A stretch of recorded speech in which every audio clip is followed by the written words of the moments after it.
আমি কঙ্কন চক্রবর্তী। আজকে কাইনেমেটিক্সের 5 নম্বর ক্লাসে আরও কিছু নিউমেরিক্যাল প্রবলেম বিভিন্ন টাইপের দেখো। তো দেখো, প্রথমে যে প্রবলেমটা এখানে দেখানো রয়েছে, কি বলছে, সরল রেখায় গতিশীল একটি কণার t সময়ে সরণ x dq - 2t² + 4t, অর্থাৎ x টা টাইমের সাপেক্ষে কিভাবে পরিবর্তনশীল, dq - 2t² + 4t।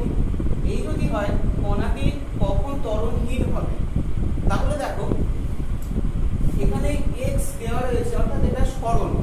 সরণ থেকে আমরা কিভাবে ত্বরণ পর্যন্ত যেতে পারি?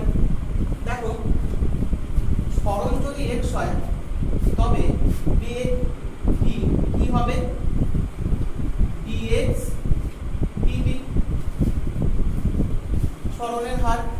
অর্থাৎ বেগ যদি dx dt হয়, ত্বরণ কি হবে? আমি আগেও বলেছি, দেখো ত্বরণ a dv dt। এবার দেখো v এর মানটা যদি আমি ওখানে পুট করি, কি দাঁড়াচ্ছে, d dt of v মানে কত, dx dt। দেখো dx dt, তাহলে এটা কি দাঁড়ালো, d2x d2। ত্বরণ দাঁড়িয়ে গেল a d2x d2। এই জায়গাটা একটু খেয়াল রাখো। এবার দেখো এই প্রবলেমের জন্য আমরা কি পাচ্ছি, x dq - 2t² + 4t। তাহলে বেগ কত হবে, v dx dt। দেখো d dt অপারেটরটা x এর উপর অপারেট করছে, তার মানে কি, বাম পক্ষে যদি d dt অপারেটরটা অপারেট করাতে হয়, একই রকম ভাবে ডান পক্ষে আমাকে সেই একই কাজ করাতে হবে। তাহলে ডান পক্ষে যদি আমি d dt অপারেটরটা নিই, কি দাঁড়াচ্ছে, দেখো d dt of dq - 2t² + 4t। এবার আমি প্রত্যেকের উপর অপারেটরটা কাজ করাবো, কি দাঁড়াবে, দেখো d dt of dq minus d dt of 2t² plus d dt of 4t। এবারে তোমাদের মনে আছে হয়তো যে x to the power n d dx of, এটা কি হয়, n x to the power n minus 1।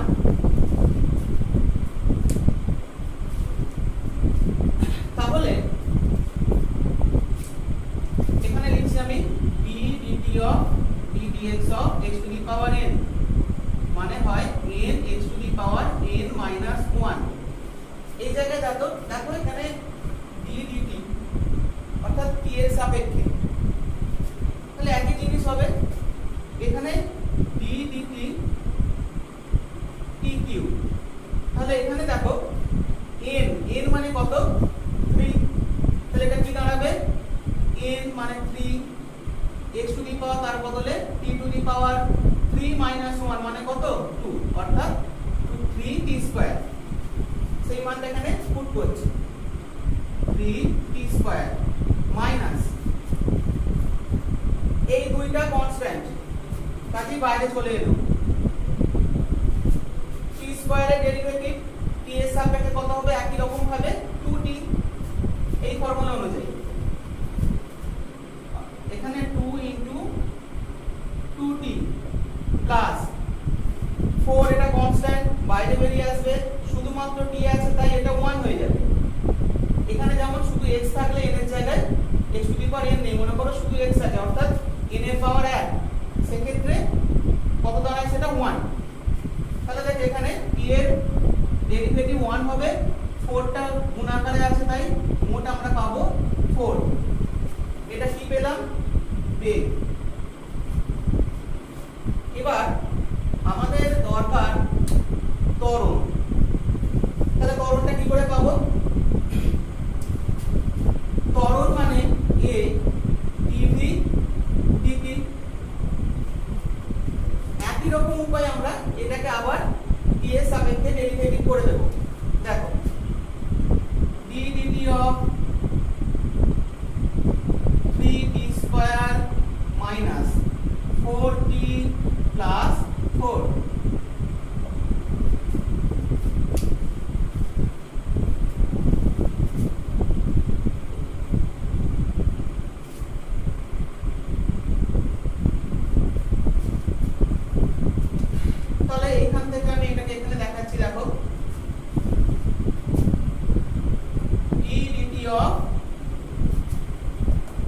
Square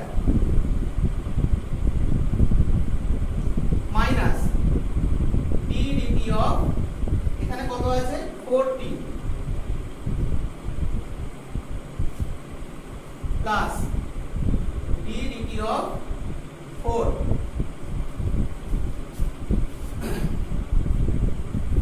তাহলে 3 বেরিয়ে এলো কনস্ট্যান্ট হবার জন্য t dt of t square minus এখানেও তাই 4টা বেরিয়ে এলো t dt of t plus t dt of 4 এবার দেখো টি স্কয়ারের ডেরিভেটিভ কত হবে না 2t টি এর সাপেক্ষে এটা পাবো তাহলে কত 3 ইনটু 2t মাইনাস দেখো এটা t এর ডেরিভেটিভ t এর সাপেক্ষে 1 পাচ্ছি কত 4 প্লাস এবারে দেখো যে কোনো কনস্ট্যান্ট টার্ম তার ডেরিভেটিভ করলে আমরা কি পাই না 0 তাহলে এখানে 4 আছে এটা ডেরিভেটিভ করলে আমরা 0 পেয়ে যাব তাহলে ফাইনালি যেটা পেলাম দেখো 6t মাইনাস 4 এটা কি পেলাম না ত্বরণ এবারে কি বলেছে দেখো কণাটি কখন ত্বরণহীন হবে মানে কি ত্বরণের ভ্যালুটা 0 হয়ে যাবে অর্থাৎ a 0 তাহলে কি পাচ্ছি 6t 4 0 6t 4 or t 4/6 মানে 2/3 এটা পাচ্ছি কত না 0.67 এইভাবে এই অঙ্কটা করা হলো তাহলে আবার অঙ্কটা একটু খেয়াল করে নাও প্রথমে আমরা x পেয়েছি সেখান থেকে বেগ বার করলাম dx dt সেই জায়গা থেকে ত্বরণ বার করলাম dv dt সেখান থেকে আমরা ত্বরণহীন কখন হবে ত্বরণের ভ্যালুটা 0 পুট করে পেলাম কত 0.67 দেখো এর পরের যে অঙ্কটা আছে কি বলছে t সময়ে একটি বস্তুর সরণ x হলে t √x + 4 হয় এখানে t এর সঙ্গে x এর একটা রিলেশন দেওয়া আছে কি জানতে চাইছে বস্তুর বেগ যখন 0 তখন সরণ কত তাহলে এই রিলেশন থেকে আমরা বস্তুর বেগটাকে বের করব করে সেই জায়গা থেকে সরণের মান কত হয় সেটা দেখব তাহলে দেখো t √x + 4 তাহলে দেখো और √x টাকে আমি বাঁ দিকে নিয়ে আসছি t টাকে ডান দিকে সরাচ্ছি পরে একটু সাজিয়ে নিচ্ছি কি আসছে দেখো √x = t - 4 এবার দুপক্ষে আমি স্কয়ার করে দিলাম দিলে কি আসবে और x = t - 4 তার স্কয়ার এবার আমাদের দরকার কি না বেগ মানে সরণের হার অর্থাৎ আমাদের বের করতে হবে dx dt তাহলে দেখো দুপক্ষে আমরা ডিফারেন্সিয়েট করে দেব t এর সাপেক্ষে কি আসবে v = dx dt তাহলে দেখো ডান পক্ষে কি আসছে d dt of t - 4 তার স্কয়ার এবার দেখো এই জায়গাটা কি আসবে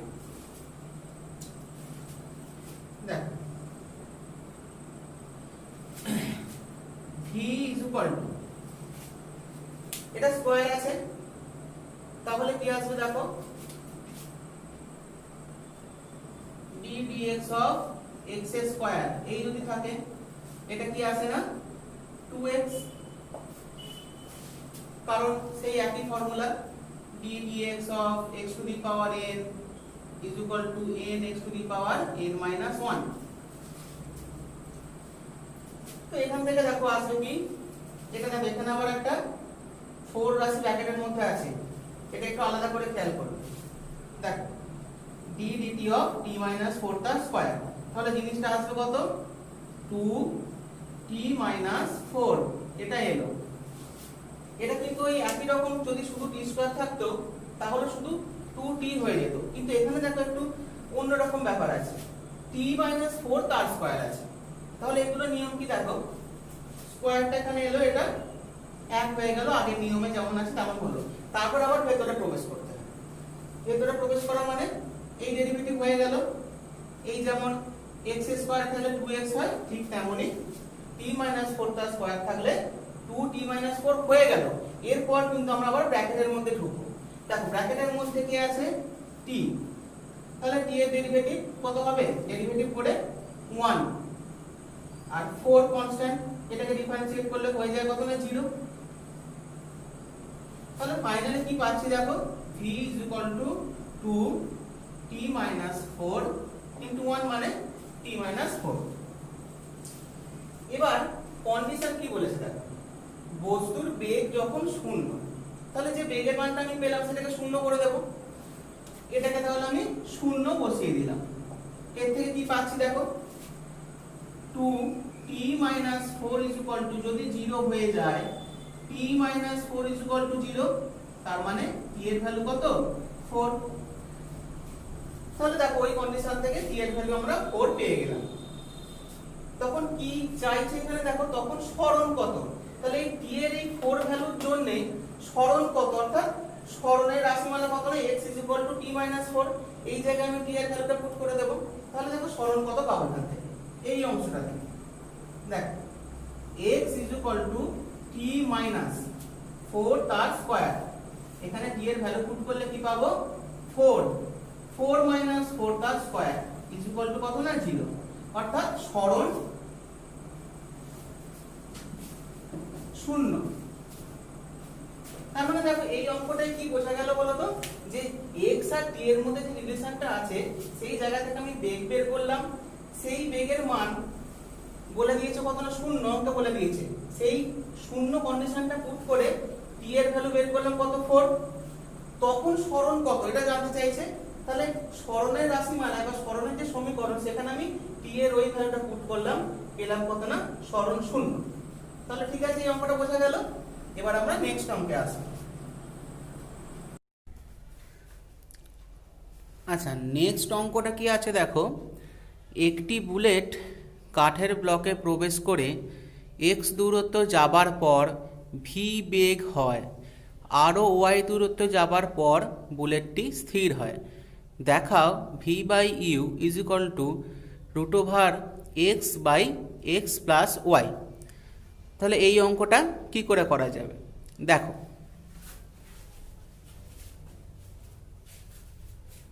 এখন এইখানে দেখো আমি কাঠের ব্লকটা এঁকেছি। কাঠের ব্লকে প্রবেশ করার মুহূর্তে বুলেটটির গতিবেগ u। এবার দেখো কাঠের ব্লকের মধ্যে যখন প্রবেশ করে গেল, তাহলে বুলেটের গতিবেগ আস্তে আস্তে কমতে শুরু করছে।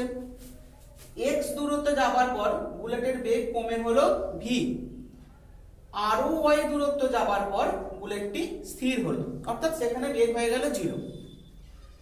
তাহলে দেখো মনে করি বুলেটের ভর m, লিখছি দেখো, মনে করি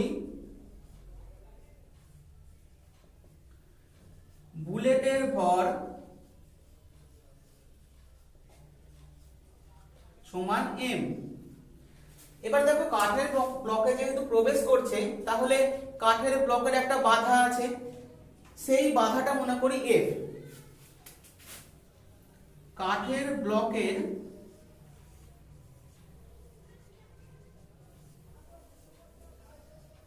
গড় বাধা f, অর্থাৎ এই বাধার বিরুদ্ধে গিয়ে বুলেটটি প্রবেশ করছে। তাহলে দেখো বুলেটটা প্রাথমিক অবস্থায় অর্থাৎ ব্লকে ঢোকার মুহূর্তে তার গতিশক্তি কত ছিল, 12 mu², যেহেতু তার বেগ u ঢোকার মুহূর্তে। তাহলে দেখো তার গতিশক্তি কত ছিল না 12 এম ইউ স্কয়ার। এবারে দেখো কাঠের ব্লক বাধা দিচ্ছে এফ, সেই বাধার বিরুদ্ধে কৃতকার্য করে বুলেটটি প্রবেশ করছে। তাহলে দেখো মোট এক্স প্লাস ওয়াই দূরত্ব প্রবেশ করে সে স্থির হচ্ছে, অর্থাৎ এক্স প্লাস ওয়াই এই দূরত্ব যেতে যে কৃতকার্য করতে হচ্ছে বুলেটকে, সেই কৃতকার্য আসছে কোথা থেকে না বুলেটের গতিশক্তি থেকে। অর্থাৎ এই পয়েন্টে বুলেটের যা গতিশক্তি এক্স প্লাস ওয়াই দূরত্ব অতিক্রম করার জন্য গড় বাধার বিরুদ্ধে কৃতকার্য তাই। এবার দেখো কৃতকার্য মানে কি জানি, বল ইন্টু সরণ, অর্থাৎ এক্ষেত্রে F into x plus y মোট সরণ, তাহলে সেই দুটো কি হবে সমান হবে। তাহলে দেখো এর গতিশক্তি হাফ এম ইউ স্কয়ার সমান কৃতকার্য বাধার বিরুদ্ধে কত না এফ বল ইন্টু সরণ এক্স প্লাস ওয়াই। এটাকে আবার কার্যশক্তির নীতিও বলে। তাহলে এইটা মনে করো 1 নম্বর সমীকরণ। এবারে যদি আমি শেষ অংশটুকু নিই, অর্থাৎ যেখানে ভি বেগ প্রাপ্ত হয়েছে খানিক দূর যাবার পর এক্স দূর যাবার পর, সেই অংশটা থেকে যদি আমি সমীকরণটাকে দেখি তাহলে কি দেখবো, দেখো এক্স দূরত্ব যাবার পর তার গতিবেগ হয় ভি, ওই অবস্থানে তার গতিশক্তি কত না হাফ এম ভি স্কয়ার। তাহলে সেই গতিশক্তি নিয়ে সে আর কত দূর গেছে ওয়াই দূরত্ব, তাহলে ওয়াই দূরত্ব যাবার জন্য কৃতকার্য সেইটা তার সঙ্গে সমান হবে। তাহলে দেখো সেক্ষেত্রে কৃতকার্য কত না এফ ইন্টু শুধুমাত্র ওয়াই, সরণটা এখানে শুধু ওয়াই। এইটা মনে করো 2 নম্বর সমীকরণ।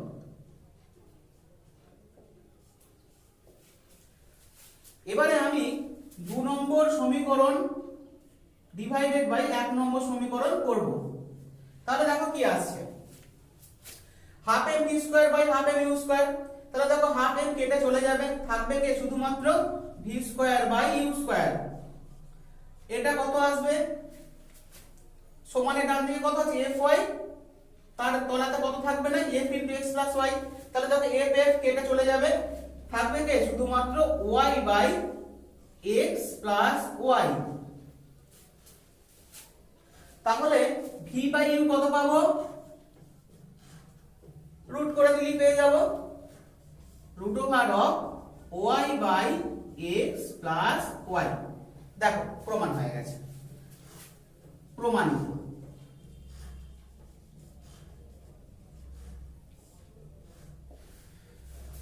তাহলে আমাদের ধারণাটা কি আসবে, শুধুমাত্র গতিশক্তি যেটা সাপ্লাই দেবে বুলেট, সেই গতিশক্তি নিয়ে কাঠের ব্লকের বিরুদ্ধে কৃতকার্য করবে সে। তাহলে মোট গতিশক্তি এই পয়েন্টে হাফ এম ইউ স্কয়ার, সেই গতিশক্তি নিয়ে সে মোট দূরত্ব গেল এক্স প্লাস ওয়াই। তাহলে দেখো হাফ এম ইউ স্কয়ার সমান F into x plus y, F into সরণ। একই রকম ভাবে দ্বিতীয় ক্ষেত্রে ভি পয়েন্ট থেকে আমরা নিয়েছি, তাহলে সেই ক্ষেত্রে সরণ হচ্ছে শুধুমাত্র ওয়াই, তাহলে সমীকরণ চলে এলো হাফ এম ভি স্কয়ার সমান এফ ইন্টু ওয়াই। এবার শুধুমাত্র আমি সমীকরণ দুটোতে ভাগ করে দিয়েছি, দেখো চলে এসেছে, বোঝা গেল।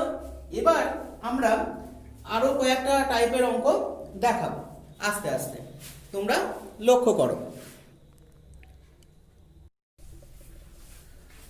আচ্ছা পরের অঙ্কটা কি আছে দেখো, একটি মসৃণ নততলের নতিকোণ 45 ডিগ্রি এবং উচ্চতা 50 মিটার।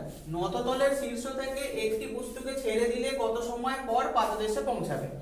জি এখানে সাপ্লাই দেওয়া আছে 10 মিটার পার সেকেন্ড স্কয়ার। তো দেখো এইটা সেই নততল, এই নততলের দৈর্ঘ্য আমরা ধরে নিয়েছি এল, উচ্চতা বলে দিয়েছে 50 মিটার। এবারে দেখো একটা বস্তুকে আমি নততলের উপর থেকে ছেড়ে দিচ্ছি, এই নততল বরাবর গড়িয়ে পড়ছে। যদি বস্তুটা উপর থেকে নিচে পড়তো তাহলে কি হতো না, তার ত্বরণ জি হতো, অভিকর্ষজ ত্বরণ। কিন্তু যেহেতু সে নততল বরাবর পড়ছে তাই তার অভিকর্ষজ ত্বরণ তার ত্বরণ নয়, তাহলে নততল বরাবর জি এর যে কম্পোনেন্ট বা উপাংশ সেটা হবে তার ত্বরণ। তাহলে দেখো তার ত্বরণ যদি এ হয়, নততল বরাবর উপাংশ কত নিচের দিকে জি হলে এই বরাবর হবে কত জি sin 45। ঠিক আছে, এইবার দেখো আমি অঙ্কটা বোঝাচ্ছি। তাহলে নততল বরাবর বস্তুর ত্বরণ a = g sin 45। sin 45 মানে কত? 1/√2, মান বসিয়ে g/√2, বোঝা গেল।